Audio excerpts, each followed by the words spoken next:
A expectativa é de um lucro líquido de 142 milhões de reais em 2023. Deixa eu ver se a gente já tem o nosso terceiro convidado de hoje, o Gustavo Sung, da Suno. Está sim conosco o Gustavo Sung. Muito boa tarde, Gustavo. É um prazer tê-lo conosco aqui no Closing da BMC.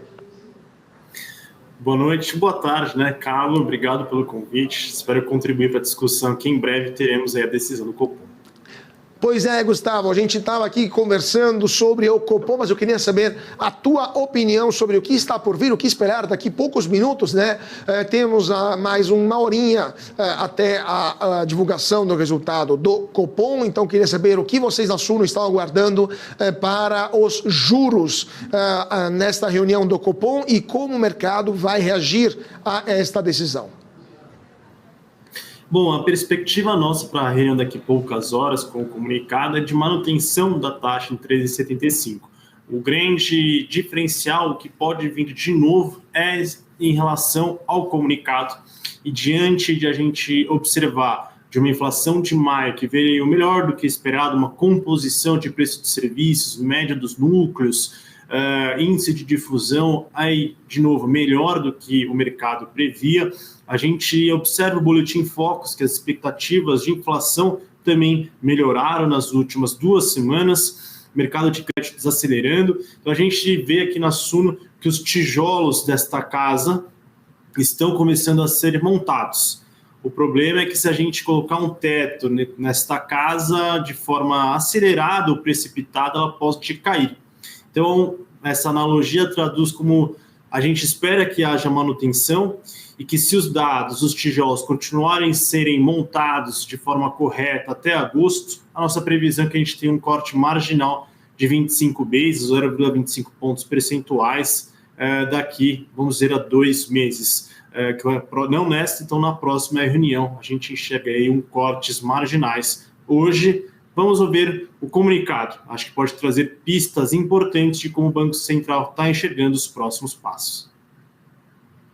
Uma das questões, né, uma das razões pela quais o Banco Central vai poder cortar juros na próxima reunião, não nessa, mas na próxima, eventualmente é o fato que a inflação está vindo muito mais baixa do que era esperado. Ou seja, a gente tem uma redução da inflação constante, né, mesmo se com esses juros tão elevados, se previa uma queda antecipada, uma queda nos meses passados, agora já está acontecendo e de forma até importante.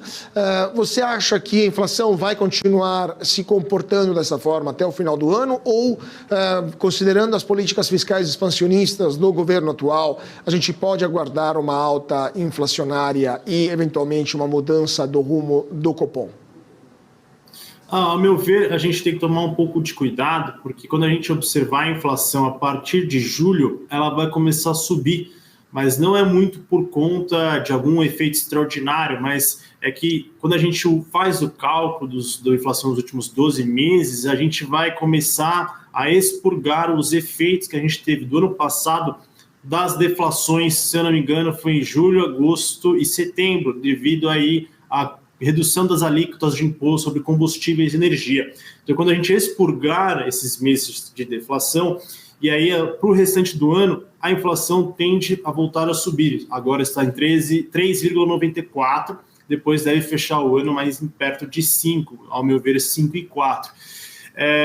Agora, a gente tem que tomar cuidado, né?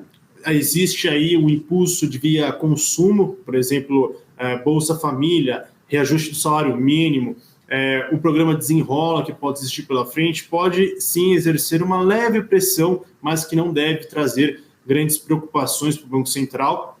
É claro, se vir alguns tipos de choques externos que a gente não observa, ou, por exemplo, riscos maiores para a economia brasileira, o Banco Central ele deve até ter uma manutenção um pouco maior ou até uma parcimônia em relação ao que possa ocorrer com os juros. Por isso que, ao meu ver, os cortes adicionais que teremos pela frente vão ser marginais, por conta dessa parcimônia, e o Banco Central vai ver de reunião a reunião como vai se dar a evolução da economia brasileira para não perder, no fundo, a mão, o plano de voo da política monetária, porque se perder essa credibilidade do Banco Central, o custo de desinflação futura vai ser muito maior.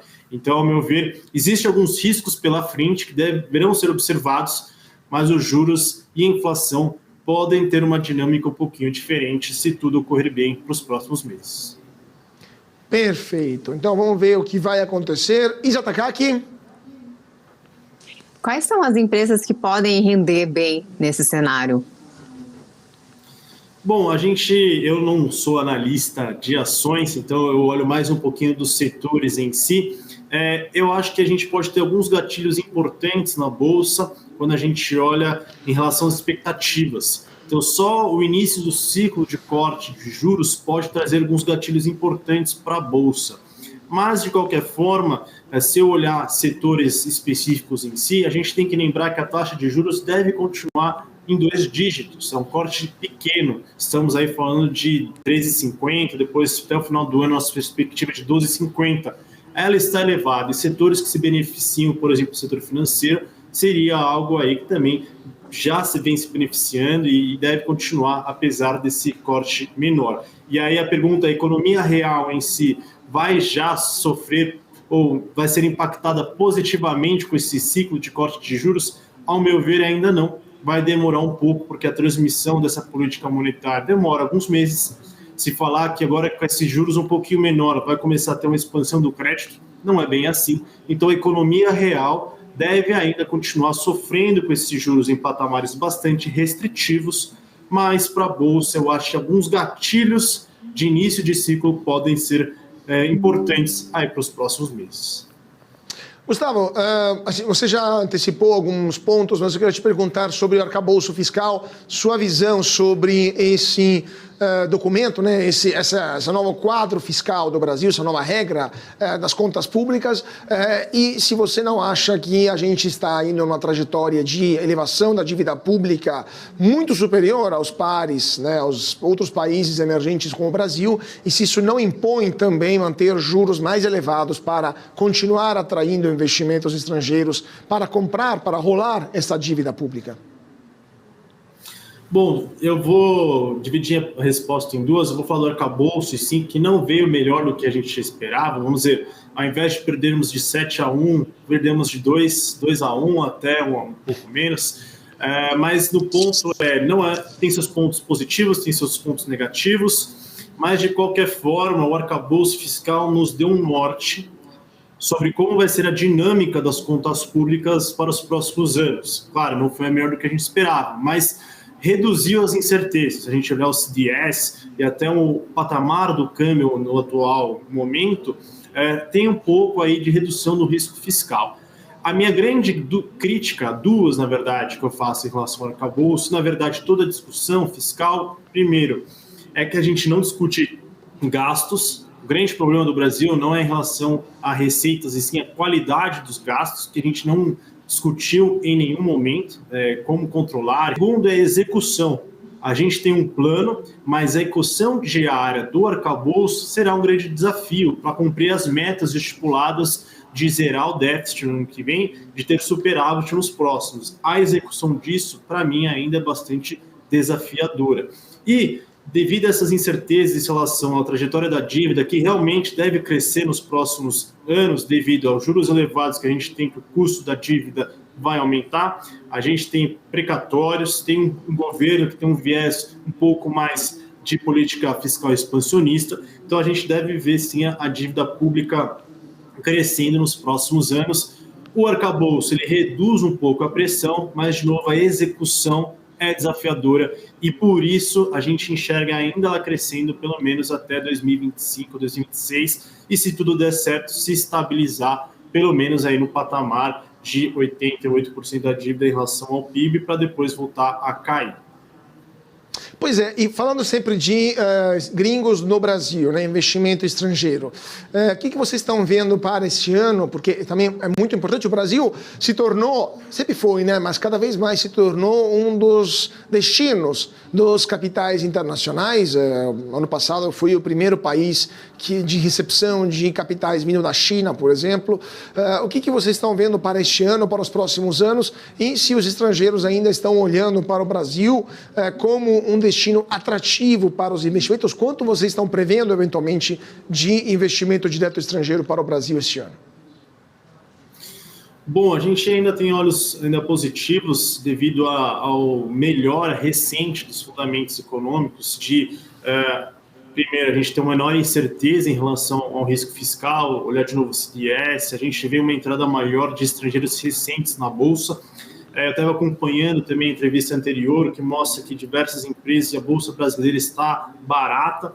Se olhar alguns países emergentes, nossos vizinhos, ou até, por exemplo, olhar a Turquia, olhar a China, o Brasil está bem posicionado. Eu acho que isso também traz um incentivo maior.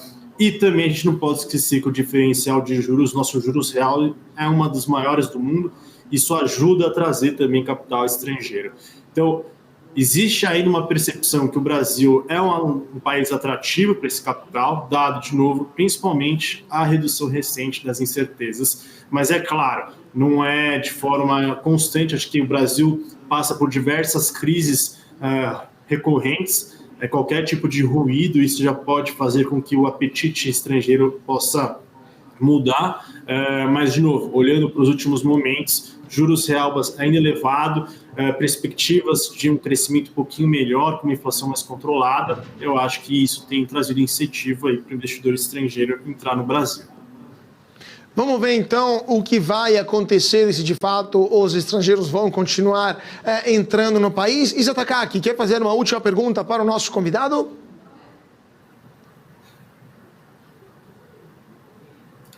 Indo um pouquinho lá para os Estados Unidos, a gente quer falar alguma coisa? Desculpa, é que cortou, acho que o áudio estava desligado, se puder iniciar novamente. Agora tá ok? Ah, tá. Eu queria falar um pouquinho. Ibovespa entrou em bull market aí, com o investidor de olho na Selic, né? Teve a pausa ali, possível pausa do aperto do Fed antes, né, que aconteceu o bull market. O mercado americano em bull market também, S&P500 já teve ali seus 20% acima das mínimas cravadas em outubro. Bear market durou, acho que uns 9 meses, né? Na sua opinião, o que pode ditar o mercado daqui para frente? Bom, eu acho que tem vários fatores, né? Mas acho que o principal, ao meu ver, primeiro, fim do ciclo de aumento da taxa de juros lá nos Estados Unidos. Eu acho que esse é um fator principal que a gente tem que ficar de olho, ao meu ver. Eu já falava há alguns meses, diante de uma inflação e um mercado de trabalho ainda resiliente nos Estados Unidos, eu já imaginava que o Fed em algum momento sinalizaria um possível mais um aumento da taxa de juros até o final do ano, e isso deve se manter num patamar pelo menos em 5,25 até o início do ano que vem. Mas o ponto é que só a expectativa de estarmos mais perto do fim já começou a mudar a percepção e apetite de risco dos investidores, e por isso que a gente teve esses movimentos recentes na Bolsa. Um outro ponto interessante, ao meu ver, a China, apesar de dados mais fracos recentes, eu vejo que ela deve ter uma maior tração de crescimento econômico a mais ali para o último trimestre de 2023, isso vai impactar commodities, e isso também deve ajudar o Brasil em empresas relacionadas. A Europa também está subindo os juros, mas, ao meu ver, até o final do ano ela já deve ter um fim mais próximo do fim do ciclo. Eu acho que, se também não tivermos grandes choques de escalonamento da guerra na Ucrânia, por exemplo, há também ali uma estabilização melhor do que a gente espera. E também eu acho que a atividade econômica deve ganhar tração, econômica mundial, né? Apesar de juros bastante elevados, pode ganhar tração ali para o final do ano, que também trazer um suspiro um pouquinho mais forte. E para o Brasil, ainda questões domésticas devem influenciar um pouco a Bolsa. Teremos a discussão em breve da meta de inflação, teremos também em breve a reforma tributária discutida na Câmara, dependendo de como for o desenho e o desfecho dessas duas questões, também podem impactar a Bolsa de forma positiva, se for bem desenhado, ou negativa, se tivermos aí retrocessos que possam prejudicar o crescimento brasileiro. Perfeito, então vamos ver o que vai acontecer e com certeza voltaremos a falar sobre isso e sobre outras questões macroeconômicas com o Gustavo Sung, analista da Suno, economista-chefe, aliás, da Suno Research. Muito obrigado, Gustavo, foi um prazer tê-lo conosco e com certeza voltaremos a conversar sobre os efeitos macroeconômicos desta Selic logo mais.